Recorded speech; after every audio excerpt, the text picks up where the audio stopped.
Assalamualaikum warahmatullahi wabarakatuh. Bagaimana kabar kalian anak-anakku? Semoga kita semua selalu dalam keadaan sehat, berbahagia, dan pokoknya bisa semangat terus belajar ya. Oke, di kesempatan kali ini Ibu akan membahas tryout yang kalian sudah kerjakan ya. Nanti ini Ibu bagi menjadi 2 video supaya durasinya nggak lama dan kalian bisa menyimak dengan nyaman meskipun kuota atau sinyalnya terbatas. Oke, di soal nomor 1 ini materinya besaran dan pengukuran ya. Kalau kalian lihat disajikan tabel, ada tabel yang besaran dan satuan. Nah, kalian itu diminta untuk mencari yang termasuk besaran pokok itu yang mana. Oke, kalau masalah besaran pokok kayak gini, kalian harus ingat dan wajib hafal bahwasanya besaran pokok itu ada 7. Hafal beserta satuannya ya. Yang pertama panjang, satuan internasionalnya itu meter. Untuk massa satuannya kilogram. Waktu satuannya sekon. Suhu satuannya Kelvin, jangan tertipu ya, bukan Celcius tapi Kelvin. Kuat arus satuannya ampere. Jumlah zat satuannya mol. Dan intensitas cahaya satuannya candela ya. Nah, kalian wajib hafal besaran pokok yang ada 7 itu. Nah, selain ke-7 itu berarti besaran turunan. Jadi besaran turunan itu besaran yang diturunkan dari besaran pokok. Oke, kita lihat langsung di tabel ya.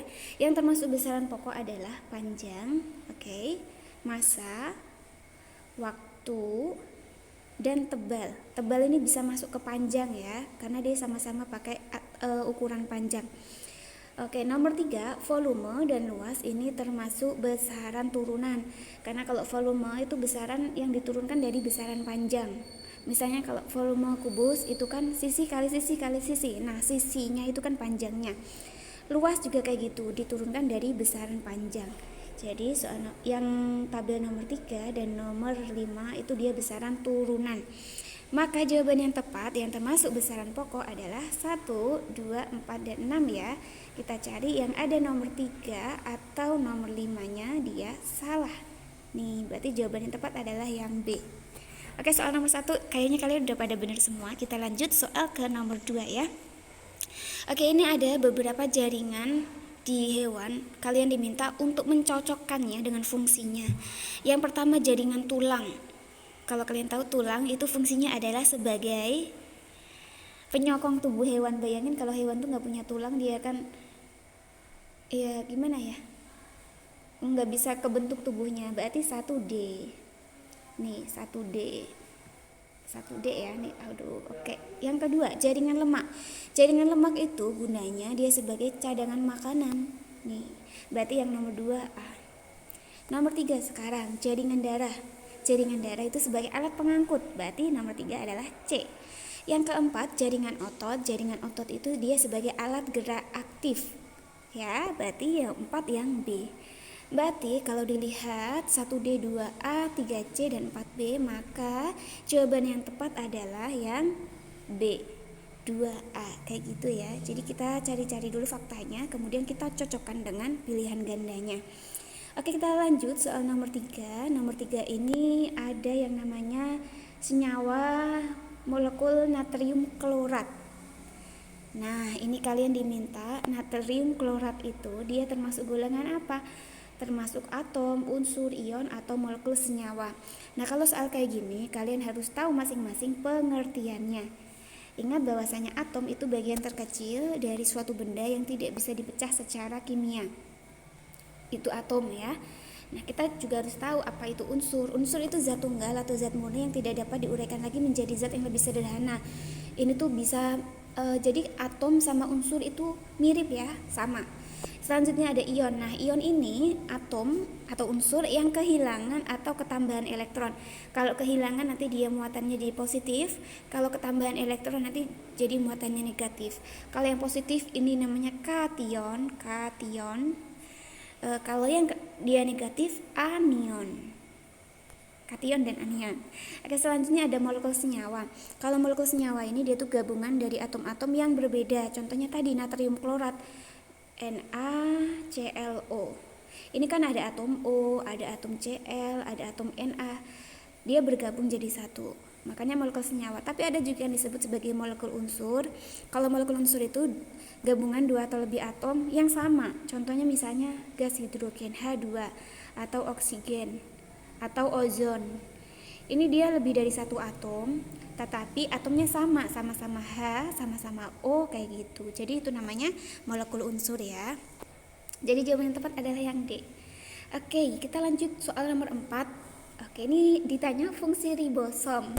Oke, jadi masing-masing sel tumbuhan dan hewan tuh dia punya organel ya, organel penyusun jaringannya itu, penyusun selnya. Nah, dia tuh punya fungsi yang khusus. Nah, fungsi dari ribosom yaitu organel yang berfungsi untuk mensintesis protein. Kalian juga wajib ingat. Berarti jawabannya yang A ya. Yuk kita lanjutkan soal nomor 5. Nomor 5, zat tunggal yang tersusun dari beberapa unsur dengan perbandingan massa yang sama. Nah ini beberapa unsur, dia berarti lebih dari satu atomnya ya, lebih dari satu unsurnya, maka disebutnya senyawa. Untuk penjelasannya lihat tadi di soal nomor 2. Oke, soal nomor 6. Oke, ini ada kalian diminta hubungan antara kepadatan penduduk terhadap kualitas air ya. Kita harus tahu dulu, kalau semakin banyak penduduk, maka secara logisnya kualitas airnya menurun ya. Jadi kalau penduduknya naik, kualitas airnya menurun kayak gitu. Nah, kita lihat fakta ini kalau dituangkan ke dalam grafik itu seperti apa. Coba kita lihat yang A. Dia penduduknya naik tapi kualitasnya turun. Nah, ini betul. Yang B, kepadatan penduduknya naik, kualitas airnya naik. Salah. Yang C, kepadatan penduduknya bertambah tapi kualitas airnya stagnan. Ini juga salah.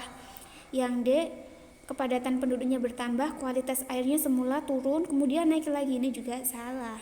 Berarti yang tepat itu semakin banyak penduduk kualitas airnya semakin menurun adalah yang A. Kayak gitu ya. Oke, kita lanjut di soal nomor 7.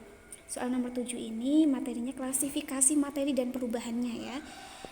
Ada jenis-jenis pemisahan campuran. Ini ditanyakan pemisahan campuran dengan cara filtrasi. Filtrasi, ingat-ingat, filtrasi itu berarti dia melibatkan filter. Filter tahu kan ya, filter itu saringan. Kalau disaring berarti dia memisahkan yang berbeda ukurannya. Nah, ukuran molekul dua jenis yang disaring ini nih. Kita lihat kalau jenis-jenis pemisahan campuran ini ada banyak ya. Kita lihat nih. Banyak sekali. Ada yang namanya filtrasi, nih yang di atas. Filtrasi ya, ada distilasi, ada dekantasi, sentrifugasi, evaporasi, sublimasi dan yang lain-lainnya itu. Kalian harus mengingat ciri dari masing-masingnya. Ini agak banyak, tapi kalau kalian tahu intinya, ciri khasnya dari macam-macam jenis pemisahan campuran ini, kalian insya Allah nggak kebingungan. Oke, soal yang terakhir ya, soal ke-8 di pembahasan yang pertama ini. Soal ke-8 ini materi tentang ekosistem.